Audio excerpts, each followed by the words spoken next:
You want to build a management system, business management system that follows the intent of ISO 9001 or ISO 14001 or ISO 45001 or even ISO 27001, each of the management system specifications. You want to build that management system, you want to build that business management system so it contributes to an increase to the growth and performance of your organization. You're a manager or a general manager, someone who's been tasked with investigating what's involved, going and getting that system certified, and then using that system that's certified in your organization to compete for work, to meet your stakeholders or your customers' requirements.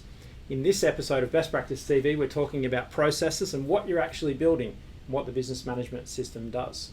I'm Kobe Simmet, I'm the CEO here at Best Practice. Welcome to Making Time for Improvement. It's our Wednesday live stream here on our YouTube channel. Lots of great content. I've got some great helpers here in the studio with me today. I've got Jack, Vanessa and Alexi. And so we're going to look through some of the questions in our YouTube channel. So if you've ever got a question for us, if there's anything that you want to know, don't hesitate to post a comment below this video or any of the videos you see on our YouTube channel. Hit like, hit that subscribe button. In fact, smash that subscribe button. If you love what we're doing, hit that subscribe button. And more importantly, if while you're listening to us in any of our videos here at Best Practice, and you think of somebody, you're thinking of one of your work colleagues, one of your friends, one of your family, someone that you're working with that needs to know the information that we're talking about, copy that link and share it with them so they get to see it. Okay, let's get into it. I was reading an interesting book, and I read tons and tons of books, and we've got bookshelves full of books here at Best Practice. That's one thing that I do a lot of and consume a bunch of knowledge. Finishing off a book that I've been reading in the last couple of days here this morning, and it prompted me to talk to you guys about business management systems and what they're all about. So a management system is a set of processes that are able to be repeated. So they're repeatable steps that give a repeatable result. So a business management system is a management system we can follow. So management processes that are repeatable management steps that will give us a repeatable result. And so when we're looking at things like ISO 9001 or any of the international standards, 14001, 45001, 27001, they're management system specifications. They're giving you a breakdown of the elements to include in your business management system to be able to manage the things that come up day to day. And it's often your stakeholders. It might be a customer has asked you to go and get your your business management system certified to any of the international standards I've talked about. They can go on, your customer will be asking for that. So we really got to talk to ourselves and say, well, or ask ourselves the question, why are they asking us to do that? And it might be initially complaints handling. So that customer that you've got, you might get signed up on a long-term contract. They want to know that you've got a management system or a management plan or a management flow in place. So if they raise issues, they know that that's going to be methodically and proactively addressed. So if you're the sort of person that's in a management role or a general management role in an organization, and I talk to lots of you guys out there, in fact, some of you I may have spoken to face to face, I know that things come up, and I know that you're working in organizations, I see it every day, or working in organizations where you're constantly reacting to things coming up.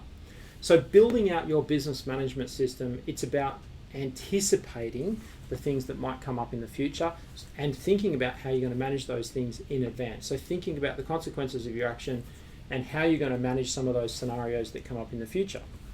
So both externally from a customer's perspective and internally from a team building and leadership perspective. So again, I'll just go back over that definition and we'll drop that definition down into the comments below or the description below this video. So it's about a business management system being made up of a set of processes that are repeatable steps to give a repeatable result. So to give a consistent result. So consistently followed, that gives you a repeatable result. So business management systems ultimately made up obviously of a dashboard of statistics or KPIs, key performance indicators in your organization. And we want to be really looking at that. And that's the thing that we do talk a lot about here at Best Practice. We talk about dashboards of statistics and monitoring and measurement. In fact, our logo is a performance over time graph that you see.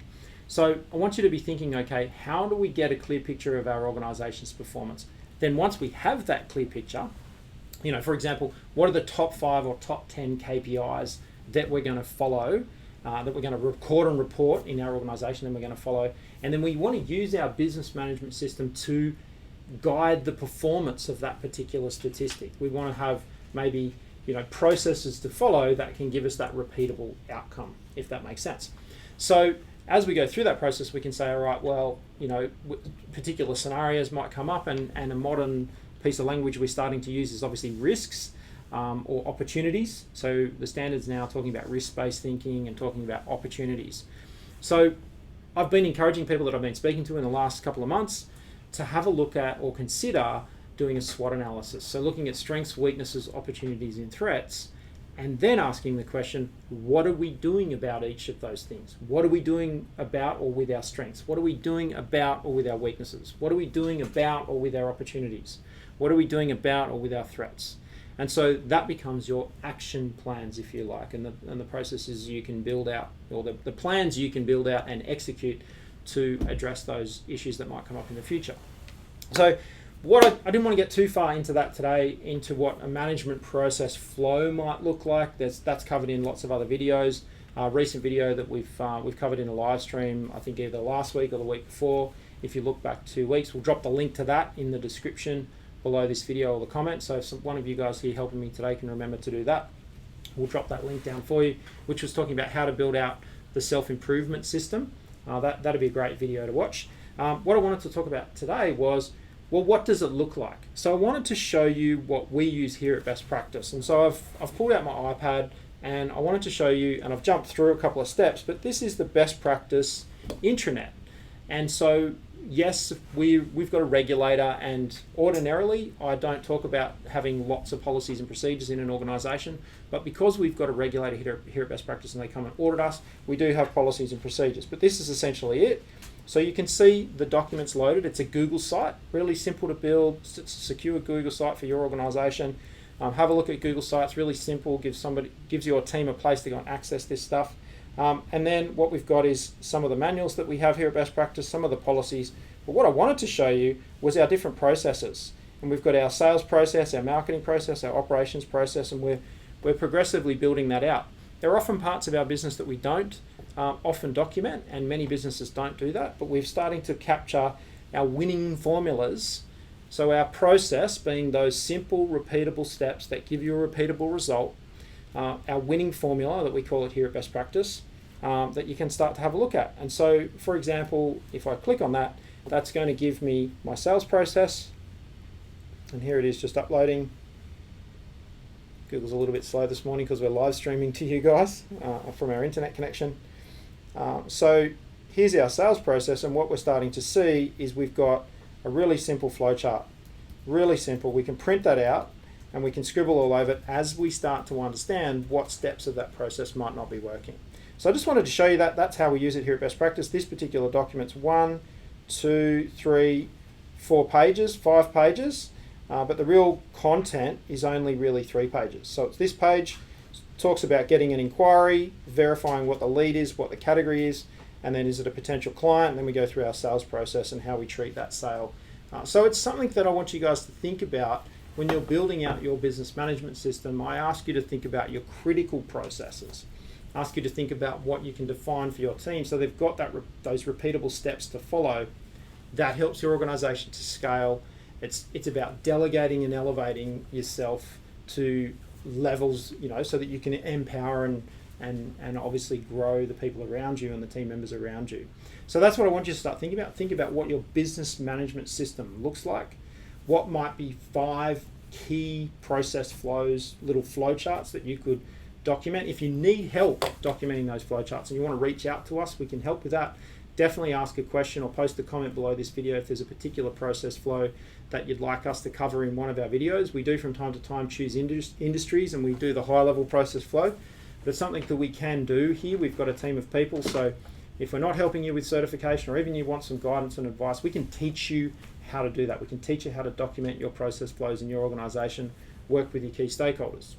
So on to stakeholders. One of the key things that we want to be thinking about, we want to be talking about and liaising with are our key stakeholders, because they may influence some of the steps that we need to follow. They may be a particular KPI they're interested in, and I'm talking about your customers first and foremost, and your staff, and maybe your shareholders, the people you seek to serve in your organization, obviously the customers being one of the primary ones from my perspective. So what are the process flows that you follow to deliver those consistent outcomes to your customers?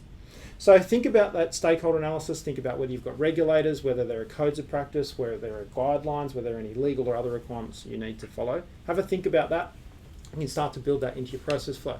So the other thing I wanted to do in this live stream today was just quickly talk about that. Business system, a set of simple, repeatable processes that give a repeatable result, and a process being a methodology or a set of steps that you can follow to deliver a particular outcome. The best example I can give you is a recipe to cook your favorite dish. Think about that favorite meal that you cook on a day-to-day basis or week-to-week basis, that amazing thing that you love to cook yourself, and think about the steps that you follow. You've got a set of ingredients, you've got a method that you follow, and that's a process. That's a process flow, if you like. When we start putting them together, we can start to make up what the bigger picture looks like. So business management system, basically the same. If you could have a picture of the end result, and you could create a picture of the end result, what it looks like, that's going to help some of your audience, the people in your organization you're capturing this for. Give them a set of steps to follow so you can move on and do what you need to do, and they can follow those steps when they need to remind themselves of what's involved. Okay, so the other thing I wanted to just quickly do in this live stream was talk about any of the comments we've had on our YouTube channel. We've got a great inbox and answer any questions. So Alexi's got access to our YouTube channel this morning. So is there anything jumping out at you from the last week or so that people are asking? You can sing them out. So what's a stat businesses often forget to report? From Margaret. Okay, thanks Margaret. A business statistic that I think businesses often forget to report in probably a more formal way will be something like Net Promoter Score. So, I guess we do from time to time fall into the trap of sending out a customer survey, but I want you to really think about when was the last time you gave a really high quality survey to one of your suppliers. If you've had your car serviced, or you've eaten in a restaurant, or you've gone onto Google and given a Google review. I personally don't do it very often. And it's something that I want you to think about. I like posts on Instagram, and I like posts on YouTube, and I like posts on Facebook, and I like posts on Twitter and LinkedIn, so social media perspective, but I don't often give a more detailed review or feedback. So I want you to really think about that. So how can you help your customers give you good quality feedback so you can put that feedback into a process, which is collect the feedback, talk about it in a management review meeting, set a plan of attack, train some people, make some changes to the business, manage the change management, train some people, and then see an improved amount of feedback or an improved level of performance in your customer-facing services, products or services. So that'd be the process flow to deal with customer feedback.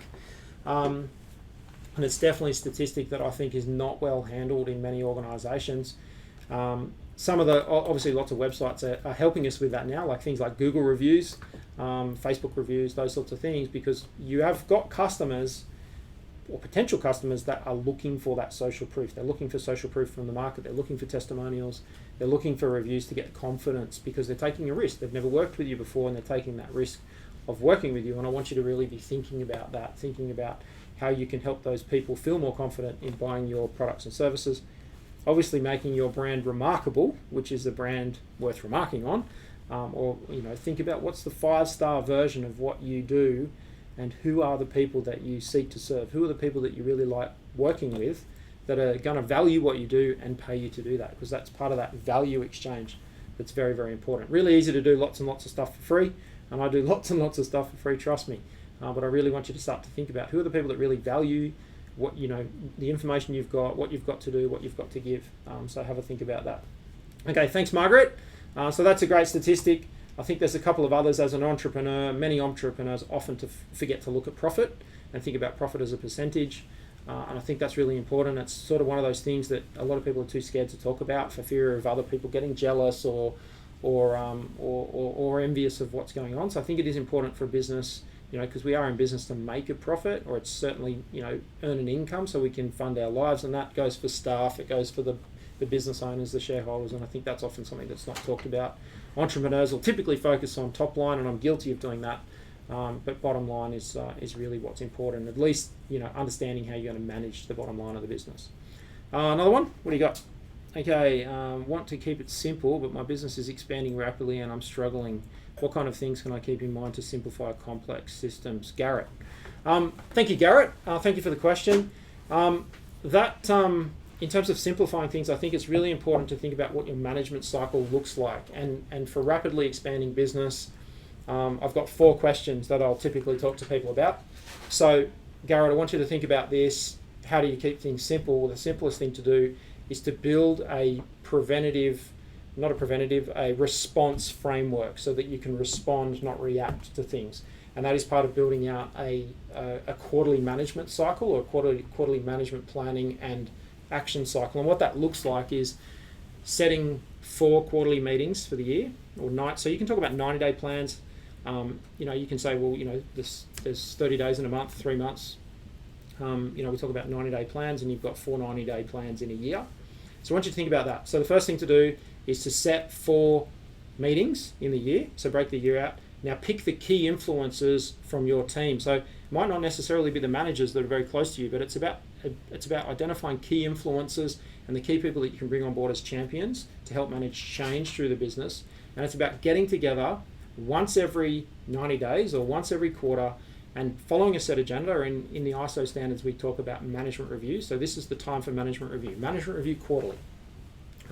Setting that time aside, maybe going off site, no distractions, no technology. It might be just an iPad and a laptop so you can do some internet searching, but no phones, no email, no social media. You can take photos and promote that after the event, but not during, so you're not distracted, because you're working on the business. If you're doing social media, if you're doing email, if you're posting, that's working in the business. And I think a lot of people fall in that trap. I've fallen in that trap as well. Oh, we've got to post this, we've got to share this, we've got to tell people what we're doing, we've got to validate. But that's working in the business because you're marketing and you're doing social media. So it's about no distractions. It's about focusing on the plan of attack of how you're going to do things. So that's that. The first step is quarterly meeting. In that quarterly meeting, asking 4 questions to give you guideline. The first one is, in thinking about the next 12 weeks, which is the quarter, so this is during that quarterly meeting, in thinking about the next 12 weeks, what does success look like? In thinking about the last 12 weeks, the time that you've just been through, what went wrong? In thinking about the next 12 weeks, what could go wrong? So you're looking at a bit of a debrief on the last 12 weeks. You're thinking about what could happen in the next 12 weeks. You're also bringing in your goals. And then the final question is, and what are you doing about that? And what are we doing about that? And it's having that framework around thinking about that. Now, if you can do that every 12 weeks, that's going to be the starting point to keep life simple, because you're just going to be focusing on the next 12 weeks, the immediate future. You can have your view to the long-term future, so your 1-page business plan that maps out the goals that you've got for the next 2 years that you want to get through. But thinking about the next 12 weeks, what does success look like? Breaking that down and keeping it really, really simple. And then as you put a filter over this, as you sort of think about the plans, how do we make this simpler? How do we make this easier? And sometimes easy takes a lot of work. Sometimes easy is a lot of preparation. But it's definitely easy to execute and easy to implement. Means that you're going to get that repeatable behavior happening that gives you that great, successful, repeatable result. So that's the simple way to go forward. Okay, Alexi, what else have we got? More questions? You can read it out if you like. What are the signs of success in an effective, consistent system, benefits, and goal? Karen in South Australia. Thanks, Karen. So I guess there's a great video. We'll try and find that, the 10 success factors that we've already recorded on our YouTube channel, the 10 success factors of a successful management system. We'll drop the link to that in the description or the comments below. Jack's going to do that for us.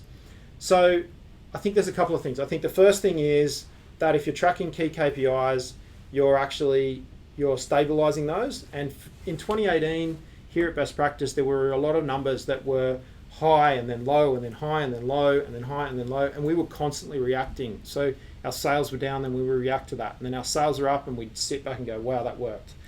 So a good quality business system, and we don't have one yet. We're still evolving. You're on our improvement journey with us. We're not saying we're perfect. We're definitely not perfect. But what we are doing is we're following a repeatable process of analyze, improve, control. Analyze, improve, control as we try and improve what we're doing. And I think what's really interesting from our perspective is to look at that and say, okay, well, what is happening with those results? So what does success look like? Success looks like a little bit more stability, so a little bit less fluctuation in your numbers. And if you're tracking numbers on a weekly basis, you're going to see a bit more of a consistent result, consistent outcomes from a repeatable process that you can follow. But what's happening here at Best Practice, we're doing lots of experimentation to try and improve, and sometimes it just all goes to shit and goes backwards. And so a successful business management system is going to see some reduction in the amplitude, if you like, of the bouncing around of a statistic on a performance over time graph for you. So you've got your performance over time graph, you're tracking your performance on that graph, and we want to see that. We want to see the variation coming out. We want to see a bit more of a forecasted and planned result. Some of the other things, if you've got part of your business management system is to manage your culture, and you've got an internal survey system that's going, then I think that's really important to be tracking that and seeing that. So your successful system, if people have got confidence and they know what they're doing and how to do things and how to be effective, and they know they're not wasting time and effort, then I think you're going to see happier staff, and you're going to be able to measure that. And more important things like balance sheet, profitability, sales numbers, reduced defects, reduced errors, reduced angry customers, reduced complaints. Those are all the sorts of things you're going to see from a successful management system. New innovations, new growth, new opportunities. The team will feel momentum. They're all the elements of having good, solid, repeatable processes that give a consistent result, because then you can analyze it, experiment, and do some A/B testing on initiatives to improve performance. Just the same as a high-performance athlete has coaches and strength and conditioning coach and a nutritionist, and constantly analyzing performance and tweaking small parts. And for some high-performance athletes, they might subtly change a technique, which will put them backwards until they build the muscle and tweak that performance to actually see them project themselves much further forward. So sometimes business has got to take that sort of backward step as it changes down a gear and then goes in the slow lane for a little bit while it builds up some momentum, and then it can change up a gear and go back in the fast lane and then overtake everybody. So okay, what else have we got? We've got people handing notes around here in the studio right now. So it's a well-oiled machine here at Best Practice. Jack's got 2. Okay, can you suggest top 5 things to monitor and measure? I can. Look, I think today this live stream is all about talking about a business management system. It's not necessarily talking about a quality, safety, environment management system. So I think it is important to be mindful. And the one thing that I can honestly say that I've neglected to do for a long time, I've neglected to really focus attention and effort on profit. And we are talking about business, right? We're not talking about your life. We're not talking about quality life, quality time with your family. We're talking about a business management system. And business management system is all about, fiscal sustainability, financial sustainability in the organization, so that you can look after the great people, that everybody's invested, and people are, this great team that's out here that support me in our mission to help you build an amazing business that's great for customers, that's fun, it's safe, it's sustainable. Then I think that the top number, and the question was, what are the top 5 stats that are worth, that are worth reporting on? So I think it's really important to be talking about profit.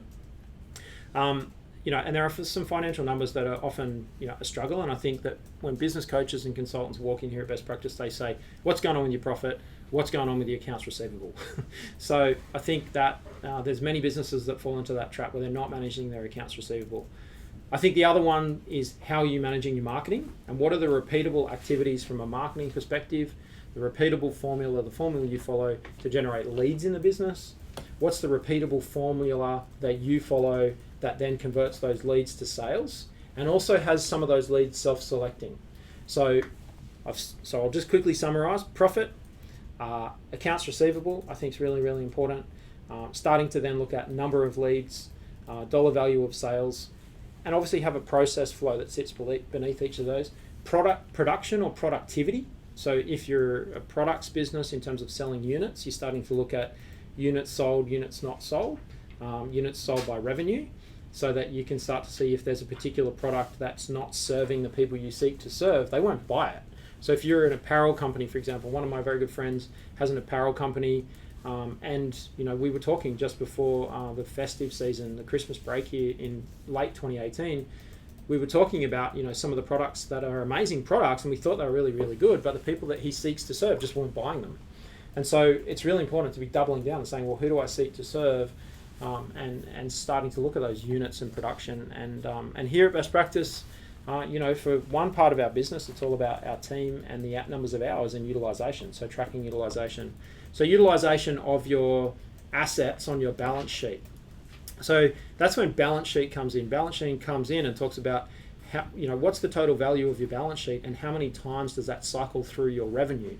So if you've got your balance sheet cycling more times through your revenue, then you're obviously getting good return on investment, if that makes sense. So the assets, the tools, the equipment, the factory, the intellectual property, the items that are becoming items on your balance sheet that are then progressively being depreciated, you want to see those things helping you go forward. So if you've got, obviously, and that starts to say, well, okay, well, if we leased all of our factory and equipment, then the amount of asset on our balance sheet is only going to cycle through more quickly, and that's correct. That's exactly correct. So that's something to consider in terms of how that works. And I'm not a financial advisor, but we can certainly have an offline conversation if you'd like to about that principle. So that utilization. So how is your balance sheet? How are your balance sheet assets or your balance sheet liabilities being utilized for the benefit of the top line of the business? And then how does the top line create obviously profit, because depreciation will sit as a line item on your profit and loss statement. So we obviously want to use our business management system to help us to manage all of this. That'll be my summary of the top 5. I think I gave you 7 numbers. So we talked about obviously customer reviews, customer feedback. Net Promoter Score is certainly the one that I'm recommending at the moment. Running a Net Promoter Score survey across your customer base, I think is really important. Tracking marketing, so leads. So maybe you divide your leads into parts. So you might have information qualified leads, marketing qualified leads, and sales qualified leads. There's 3 lead categories. Sales, so sales of different product lines. Then you want to look at your financial numbers, which is your profit and obviously your accounts receivable. So a financial number. Then your productivity. So what's your productivity, your utilization rate, those sorts of things. I think that's a good summary of a high-level dashboard across an organisation that's going to then give your business management system the processes that you're mapping out, the winning formulas to follow to deliver consistent, great results across each of those key areas. Okay, that was a big one. What else we got? Is there a KPI statistic that businesses waste too much time or energy fretting over? Belinda in Wales. So yes, there is. Let me think about that. If you're an entrepreneur, if you're an entrepreneurial organisation, you will probably be fretting too much over your top line. I know that I've fallen into that trap. My brother's fallen into that trap. He runs a business, he runs a factory, always banging on about top line. You're looking at growth and you're looking at the growth of your top line revenue. If that's in the context of a bigger play, that at a particular point in time it turns to a highly profitable business, then yes, fret over top line revenue. But I think that's something that often, the numbers of sales, and if the statement goes from an entrepreneur, if I could just sell more, everything would be more profitable. But then you get lifestyle creep or you get organisation creep, and I've made that mistake. Hire too many people, you're growing your revenue, but all you're basically doing is growing your revenue so you can fund more staff. You're not really thinking about how the structure of the business operates. So I can definitely say that I've fallen into that trap, and that's definitely for medium-sized organisation. That's going to be a very common trap instead of actually looking at how we can be more efficient in what we're doing. Now that's my weakness, and I might be talking from my own weakness and not you out there, but I think it's why having a great team of people that are constantly looking at efficiencies on your behalf, so the entrepreneurial person can create the new processes, then your team can come in and refine those processes and make them more efficient. It's the entrepreneur's responsibility in an organisation to be stretching the promises we make to customers. That's what generates the innovation that happens in organisations. An entrepreneurial person stretches the commitment, stretches the promise, looks at a need or a demand in the marketplace and then seeks to meet that and stretches the organisation. Then the team comes through, helping people with the mission to make it more efficient and more effective. And sometimes people are too scared, but my team, I think, is starting to appreciate that that's their role here, is to help me figure, I'll have a big concept and then they're here to help me figure out, okay, what's the fine detail, what's the process that we're going to follow to deliver that promise. Now, I think I think there's a statistic. There is one statistic that personally concerns me with a lot of people, and that's a statistic that people fret over, and that is how many unread emails or emails there are in their inbox. And from my perspective, I don't move anything out of my inbox. I look at the email there, but it's not my primary source of communication. And it concerns me that people will come into work and spend the first part of their day filing emails and then starting to action those items, maybe without considering the process of, well, what's the most important thing that I need to action and what's the primary source of communication. And so people see my email inbox, which has got hundreds of thousands of unread emails in it. So the system isn't like turning it from bold to read. So in Gmail it's bold if it's unread, and then it's unbolded when it's read. So people get freaked out by that. But I scan them, and so I look at the subject line, I look at who it's from, and I look if it's directly to me asking a question, and then I'll respond to it. But often I'm CC'd in stuff and all that sort of stuff. So I don't waste time filing emails, and it's definitely a statistic that I see too many people fret over. And maybe this is a weakness of mine, but I fail to understand how that gives you a productive day, because people measure their production on how many emails they filed instead of what their KPI is. So as long as you're clear on how filing your emails delivers your bigger KPI that helps the profitability of your organisation, I suspect that a lot of people are wasting way too much time. And if you're using a commercial system like Gmail, we have the commercial version of Gmail here at Best Practice. It's an amazing search engine. You don't need to file stuff. You just search. So I use the search functionality. I leave everything in one place and I can find it really easily. Systems have evolved. So there's a couple of statistics that people fret over, personally and professionally. What else we got? Lots of great questions today. Try and get Bradley Martin's attention. He's got a question. Okay. Bradley Martin, I've got, if you're there watching live, and you've got a question, I can answer it for you. I see you. I think the guys see you there live. Is it one? How do small, medium-sized businesses compare to large enterprises? Is it easier to tailor this to a small operation or a large organisation? I think they all compare equally. Lots of people go, I'm in a large organisation, I can't do that. I'm in a small organisation, I can't do that. Can one of you guys Google and try and find the book that's been written by Flight Centre? Jack, if you get a minute. So Flight Centre talks about villages, and that the villages are the most effective way to operate. So if you are in a large enterprise, it's important you go, this won't work for me because it's a small business mentality. It's not. It's a tight team mentality, and it's about a large organisation is successful only when each of the small teams all work really well on their key KPI.